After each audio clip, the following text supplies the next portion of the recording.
Taste the Daily.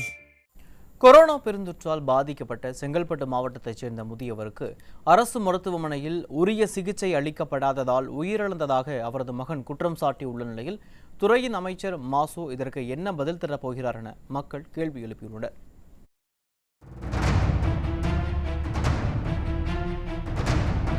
Chengalpattu மாவட்டம் மறைமலை நகரைச் சேர்ந்த 60 வயது மதிக்கத்தக்க மோகன் என்ற நபர் 2 தினங்களுக்கு முன் சென்னை கே நகர் இஎஸ்ஐ மருத்துவமனையில் அனுமதிக்கப்பட்டார்.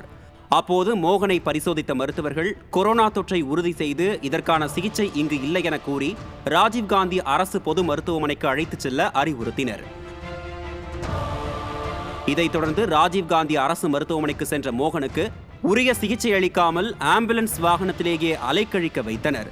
இதனால் ஆம்புலன்ஸிலேயே தனது தந்தை மோகன் உயிரிழந்ததாக மகன் சீனிவாசன் வேதனையோடு தெரிவித்தார்.